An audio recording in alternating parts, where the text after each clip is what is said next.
So a big shout out to DUOTTS, I think it's pronounced, who sent me the model C29 mountain bike to try. This is obviously an e-bike, as you can tell from the battery. Well packaged. I'm just beginning to strip it and take it out now. Reflectors, bolts, spanner, pedals.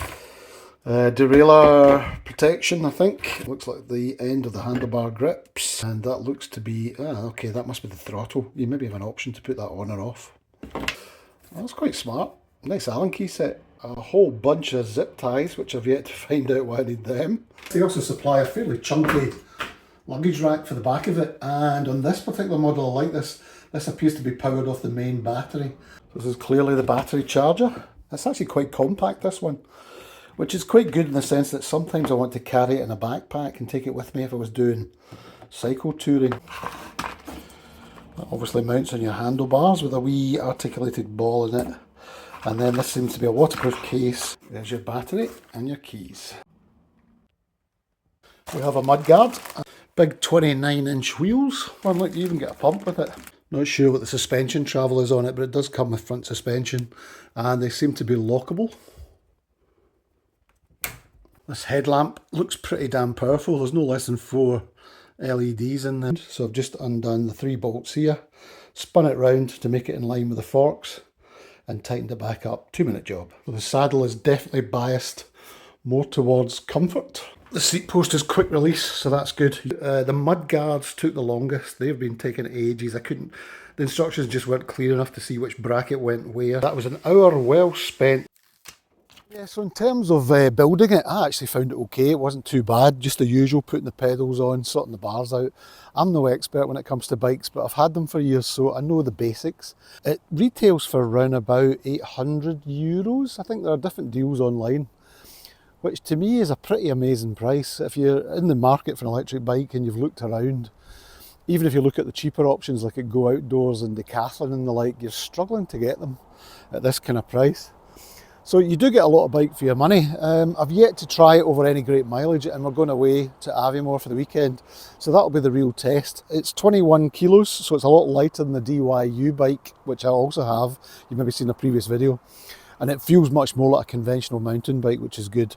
You've got lockable front suspension, you've got rebound adjustment, you've got 29-inch tyres for a nice smooth ride, so that's a good diameter wheel on it. Everything seems quite well constructed. The Tournai Shimano group set on it is cheap and cheerful, really. It does the job. But overall, the package, I think, is actually very good, and it looks well built. It's not got bits falling off it. I was worried about components being cheap. It doesn't feel that way at all. The display here is pretty hard to see in bright sunlight, even at its highest setting. You've got 3 settings. The other thing I've noticed is I took a run in the wet recently. There's a wee bit of moisture has got into the control unit, which is hopefully nothing serious. It's working fine, but I can see it on the inside of the glass. The main problem I had actually was after I set it up, I ran for 2 miles, came back in, recharged the battery and went out to go out the next day, and there was no power to it at all. Mucked around with all the sockets, tried everything, replugged all the connectors, and it still wouldn't work. But thankfully DUOTTS backup, their tech support was good. I can eventually said what you need to do is a system reboot, which you do via the control unit, but they don't have it in the instruction manual. And as soon as I did that, the drive was back. But it'd be nice if they put that in the manual. So you've got mudguards included in this package for front and rear, and you've also got the luggage rack, which is excellent. And it's got lights, so you've got LED headlamps at the front, and the thing I do like is the tail light at the back, also powered by the battery. You can charge it in frame, or you can charge it in the house, which is really useful. But what I'll do is when we get back from Aviemore and I've clocked up some miles on it, I'll tell you exactly what I think of it having.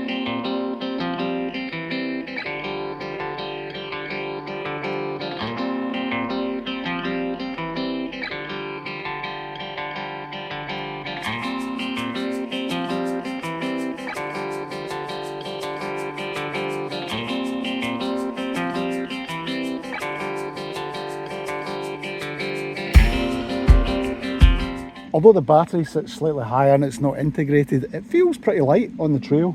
I think it helps by the 29-inch tyres and the 2.1 thickness tyre tread. So yeah, it feels pretty nimble actually. The power tends to kick in for a couple of strokes, so you kind of shoot away and then it settles down into your pedal stroke. It seems to be common to the controllers in a lot of these imported bikes. So it's possibly the price you pay slightly in terms of feedback and feel for a cheaper bike. I mean, at the end of the day, it's about £700–800.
So yeah, you couldn't really get a better day for riding an e-bike. Fantastic. It really helps in this really hot weather. We're into the mid-20s, which is unusual for us Glaswegians or Scottish folk. So having that wee bit of extra power just saves the day and saves you getting exhausted and sweating to death. But yeah, the trails are amazing around here. Absolutely perfect for this.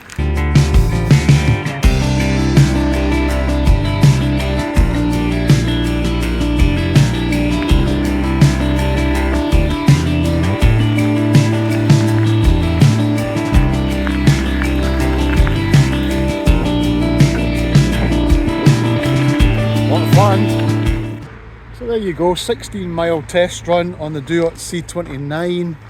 Very successful. I didn't tweak or adjust anything en route. Probably just need a wee bit more pressure on the back tyre. But yeah, really good run. Enjoyed that, and amazing scenery, so which is what it's all about. And the tyres and the bike are set up well for gravel, which is really, you know, the kind of touring terrain that it's probably best suited to.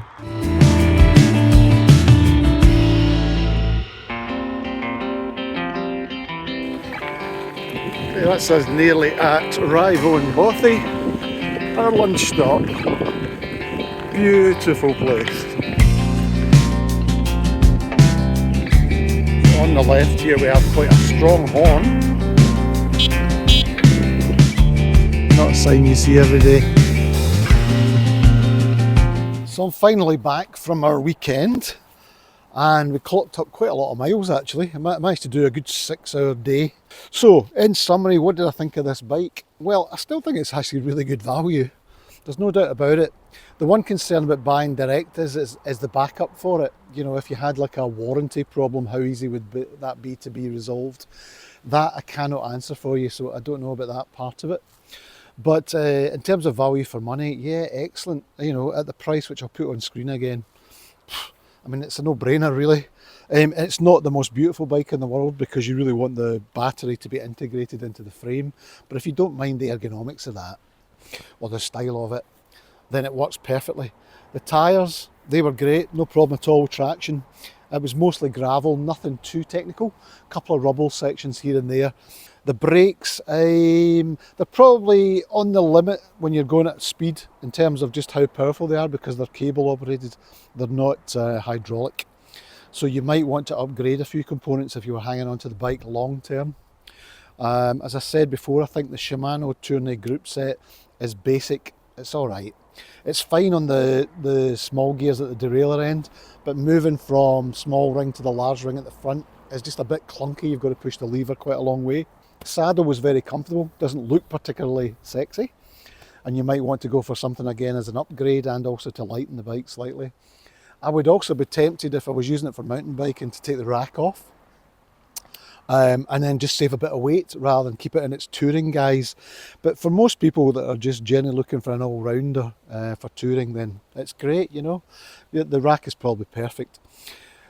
The bike itself, in terms of the power output for it, it's 700 watts. Now I believe 250 watts is the UK legal limit. I didn't find it overly powerful, and I don't think you're ever really going to get stopped by anyone, the police or whatever, to check this out, because it's just like a conventional bike. Having said that, when it arrived, it's set up for UK spec, I think, and you can actually add a thumb throttle to it. Not a thumb throttle, but a twist throttle, so you could use this without pedalling. In general, what I would say about the Chinese type bikes is when it comes to the pedalling and the control unit in them, they're a wee bit unsophisticated. So when you start to pedal, the motor kicks in after half a stroke. When you stop pedalling, it continues to power, and there's a lag of about a second.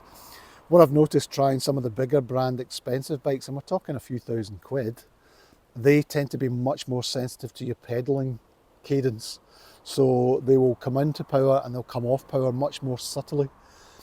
So they are a bit more sophisticated, whereas what I've noticed so far with the two Chinese bikes I've had so far is it's a wee bit on-off. So full power, a lag, and a lag coming back off again. But again, it boils down to what you want to pay your money for, I guess. The pedals were really good on this. I'll show you in close-up, but these are good flat metal pedals. So they were good quality and a nice grip when I was standing on them, riding off-road. And the lights, I didn't have much occasion to use them, but I really like the on-off tail light.